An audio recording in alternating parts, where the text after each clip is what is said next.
solar system এটা installation কৰোঁতে প্ৰথমতে আমি মন কৰিবলগীয়া কথা যে সোলাৰ ষ্ট্ৰাকচাৰটো উন্নত মানৰ হ'ব লাগে যেটো আমি সোলাৰ ষ্ট্ৰাকচাৰ লগাম কিছুমানে কি কৰে বাজেট কম আছে বুলি নিম্ন মানৰ ষ্ট্ৰাকচাৰ লগোৱা দেখিবলৈ পোৱা যায় মই দেখিছো আৰু মই নিজে কিছুমান লগাইছো তেনেকুৱা ষ্ট্ৰাকচাৰ যি আইৰন ষ্ট্ৰাকচাৰ যেটো সোলাৰটো আপোনাৰ এটা দীঘলীয়া সময়লৈকে কাম কৰি থাকিব বা কাম কৰিব গতিকে আপুনি যদি টিঙৰ ওপৰত লগাই ৰেল ব্যৱহাৰ কৰিব পাৰে যাক আমি ৰেলিং বুলি কওঁ তেনেকুৱা ধৰণৰ জিআই তেনেকৈ ৰেল পায় সেইটো লগাব পাৰে গতিকে মই এটা আজি জিআই ষ্ট্ৰাকচাৰৰ বিষয়ে আপোনালোকক কম ইয়াত কি বস্তু পাব আৰু কেনেকৈ ইনষ্টল কৰা হয় গোটেইখিনি মই আপোনাক দেখাবলৈ চেষ্টা কৰিম গতিকে ভিডিওটো সম্পূৰ্ণ শেষলৈকে চাই থাকিব সকলোকে নমস্কাৰ জনাইছো বহু দিনৰ পিছত মই আকৌ এটা ভিডিও আপোনালোকৰ ওচৰলৈ লৈ আহিছো ভিডিওটো যদি ভাল লাগে লাইক কৰিব আৰু যিসকলে মোৰ চেনেলটো সাবস্ক্ৰাইব কৰা নাই সাবস্ক্ৰাইব কৰি ল'ব মোৰ ভিডিওবোৰ খুব কম দিয়া হয় কাৰণ মোৰ অলপ সময় কম সময়ৰ মোৰ অভাৱ গতিকে মই ভিডিও অলপ বেছিকৈ দিবলৈ চেষ্টা কৰিম বাৰু যি কি নহওক এতিয়া ষ্ট্ৰাকচাৰটোৰ বিষয়ে কওঁ যেটো ইয়াত ষ্ট্ৰাকচাৰ দেখি আছে এইটো হৈছে এটা 5 কিলোৰ সোলাৰ ষ্ট্ৰাকচাৰ মানে 5 কিলো ডিজাইনৰ এটা ষ্ট্ৰাকচাৰ আপোনাৰ যেনেকুৱা ডিজাইনৰ লাগে তেনেকুৱা ডিজাইনৰ পাব ইয়াত মই 5 কিলো ডিজাইনৰ এটা দেখাইছো আপোনাক যদি 10 কিলো লাগে 10 কিলোৰ তেনেকৈ পায় 10 কিলো পোৱা যায় যিমান কিলোৰে আপোনাক লাগে তেনেকুৱা ডিজাইনৰ আপুনি ষ্ট্ৰাকচাৰ পাই যাব গতিকে আহক ইয়াত কি বস্তু উপলব্ধ আছে আৰু আপুনি কি বস্তু ইয়াৰ কাৰণে যোগাৰ কৰিব লাগিব গোটেইখিনি মই জনাই আছো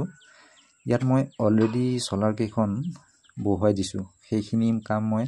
ৰাতিৰ ভিতৰতে কৰিছো কাৰণ দিনৰ ভাগত বহুত গৰম আছিল সেই কাৰণে ৰাতি কৰিবলগীয়া হল বস্তুটো বহুত গৰমৰ কাৰণে আৰু সেইবাবে মই সেইখিনি ভিডিও ইয়াত দেখাব নোৱাৰিলো এতিয়া সব প্ৰথম কথা হ'ল আপোনাৰ যত সোলাৰ ষ্ট্ৰাকচাৰটো ইনষ্টল কৰিব তাৰ চাৰিফালে যাতে গছগছনি নাথাকে যদিও থাকে তাৰ ঠালবোৰ কাটি লোৱাৰ ব্যৱস্থা কৰিব কাৰণ গছৰ ছাঁ যদি সোলাৰত পৰে আপুনিটো জানে কাৰেন্ট সাপ্লাই ভালমতে নাপাব যাৰ ফলত আপোনাৰ যিকেটা বেটাৰি থাকিব বেটাৰি কেটা ফুল চাৰ্জ নহব আৰু সোলাৰে যেহেতু ৰ'দৰ পৰাই এনাৰ্জি পায় গতিকে সেইটো আপুনি প্ৰথমতে লক্ষ্য ৰাখিব দ্বিতীয় কথাটো হ'ল ইয়াৰ ফেজটো যেটো সোলাৰৰ ফেজ থাকে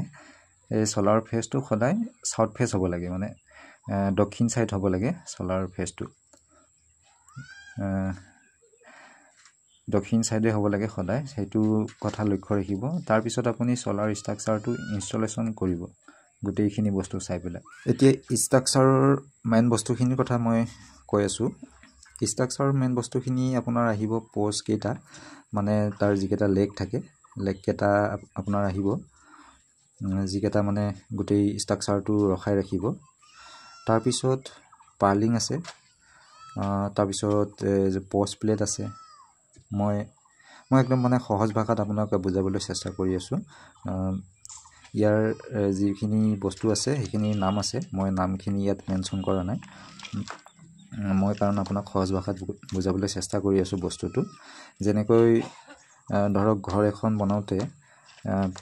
পোষ্ট লাগে পাৰ্লিং লাগে আৰু পোষ্ট প্লেট লাগে তেনেকৈ ঠিক তেনেকৈ ইয়াতো সেইখিনি বস্তুয়ে লাগে তেনেকুৱা এটা ডিজাইনৰ কাৰণ ঘৰ টাইপৰে বস্তুটো হয় যেহেতু গতিকে মই সহজ ভাষাত বুজাবলৈ আপোনাক চেষ্টা কৰি আছো আৰু ইয়াৰ যিখিনি বস্তুখিনি মই লিখিত নাম আছে মই এইখিনি মোৰ ডেসক্ৰিপচনত মই দি দিম তাত গৈ আপুনি চাই ল'ব পাৰিব এতিয়া মই মুঠতে এনে সিম্পল ভাষাত মই আপোনাক বুজাই আছো এতিয়া কথাটো হ'ল ইয়াৰ যিকেটা পোষ্ট মানে যিকেটা লেগ থাকে লেগ কেটা মজবুতকৈ ৰখাবৰ কাৰণে আপুনি ইয়াত ফাস্টনাৰ ব্যৱহাৰ কৰিব পাৰে মই দেখুৱাই আছো আপোনাক এনেকুৱা ধৰণৰ ফাস্টনাৰ আপুনি এটা লেগ যেটো ইয়াৰ লেগ থাকে এটা লেগত 4টা ফুটা থাকে গতিকে পৰাপক্ষত আপুনি 4টা ফুটাটো ফাস্টনাৰ দিবলৈ চেষ্টা কৰিব তেতিয়া কি হ'ব আপোনাৰ মজবুত হ'ব লেগ কেটা মজবুত হ'ব কোনো বতাহ বা ধুমুহা আহিলেও আপোনাৰ লেগ কেটা মানে হিলাৰ চান্স নাথাকে প্ৰথমতে ফাস্টনাৰ কেটা ফসাই লোৱাৰ পাছত লেগ কেটাত ঢালাই দি দিব পাৰে মানে স্কুৱাৰ টাইপত ঢালাই দিব গোটেই যিকেইটা পোষ্ট মানে লেগ থাকিব গোটেইকেইটা ফাষ্টনাৰ ফচাই দিয়ে পিছত তাত হল কৰি পেলাই ফাষ্টনাৰ ফচোৱাৰ পিছত তাৰপিছত তাত ঢালাই দি দিব পাৰিব আৰু লেগ কেইটা যেতিয়া আপোনাৰ বহোৱা হয় তেতিয়া আপোনাৰ তাত কি কৰিব লাগে লেভেল পাইপ আচলতে মাৰিব লাগে লেভেল পাইপ মৰাটো দৰকাৰ খুবেই নহ'লে আপোনাৰ আপ ডাউন হৈ যাব পাৰে কেতিয়াবা গম নাপাব আমি একচুৱেলি ইয়াত লেভেল পাইপ নাই মৰা কাৰণ আমি সদায় বহাই থাকোঁ আমাৰ অলপ আন্দাজ আছে আৰু সেইকাৰণে আমি বহুত বস্তুটো আৰু ইয়াত চালেই গম পাওঁ কোনফালে আপ ডাউন আছে সেইকাৰণে ইয়াত লেভেল পাইপ আমি নাই মৰা আমি ইয়াত যিকেইটা ছিষ্টেম কাম কৰি আছিলোঁ প্ৰায় টিঙৰ ওপৰত ৰেল দি পেলাই আমি কৰি আছিলোঁ যিকেইটা আগত কৰিছোঁ আৰু এনেকুৱা ষ্ট্ৰাকচাৰ ইয়াত আহিব বুলি আমি জিআই ষ্ট্ৰাকচাৰ আহিব বুলি আমি গম পোৱা নাছিলোঁ আচলতে আৰু দোকানত কিনিবলৈ আমি পালোঁ হয় ইচ্ছা কৰিলে আমি দোকানত লেভেল পাইপ পাই গ'লোঁ হয় কিন্তু আমাৰ এনেকুৱা ছিষ্টেম ষ্ট্ৰাকচাৰ এটা আছিলে সেইকাৰণে আমি লেভেল পাইপ নললোঁ এটাৰ কাৰণে আৰু আমি যিহেতু এনেকুৱা কাম কৰিয়ে থাকোঁ সেইকাৰণে ইয়াত লেভেল পাইপ আমি বিশেষকৈ তেনেকৈ নানিলোঁ একচুৱেলি আৰু ইয়াত দেখিছে যিটো ছাটৰ ওপৰত কৰি আছোঁ কামটো আৰু ছাটত ইয়াত মানে আপ ডাউন তেনেকুৱা বিশেষ নাই সেইকাৰণে ইয়াত কৰিব পাৰিছোঁ লেভেল পাইপ নোহোৱাকৈ হ'লেও আৰু যদি গ্ৰাউণ্ডত হয় মানে মাটিত যদি হয় কিন্তু লেভেল পাইপ মাৰিবই লাগিব কাৰণ মাটি ওখ চাপৰ থাকে মাটি কেতিয়াও ধৰক সমান নাথাকিব পাৰে গতিকে মাটিত হ'লে মানে লেভেল পাইপটো আপোনাৰ মাৰাৰ প্ৰয়োজন আছে নহ'লে আপোনাৰ ষ্ট্ৰাকচাৰটো কোনোবা চাইডে ওখ কোনোবা চাইডে চাপৰ হৈ থাকিব গতিকে মাটিত যদি আপুনি ষ্ট্ৰাকচাৰ এনেকুৱা জিআই বহাব খোজে তেতিয়াহ'লে লেভেল পাইপ মাৰাটো খুবেই দৰকাৰ গতিকে চলাৰ ষ্ট্ৰাকচাৰ আপুনি পাৰিলে এনেকুৱা জিআইৰ লগাব চেষ্টা কৰিব তেতিয়া বহুত দিন যুগ যাব আৰু নিশ্চিন্ত মনে থাকিব পাৰিব গতিকে আজিৰ ভিডিঅ'টো ইমানতে সামৰিছোঁ নেক্সট ভিডিঅ'লৈ অহাৰ প্ৰতিশ্ৰুতিৰে বিদায় মাগিছোঁ ভিডিঅ'টো যদি ভাল লাগিল লাইক কৰিব নাপাহৰিব লগতে ভিডিঅ'টো অন্যলৈ শ্বেয়াৰ কৰিব নাপাহৰিব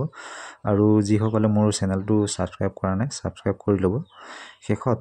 আপোনালোকৰ মৰম চেনেহ তথা উৎসাহ পোৱাৰ আশাৰে সকলোলৈ ধন্যবাদ জনাইছোঁ ধন্যবাদ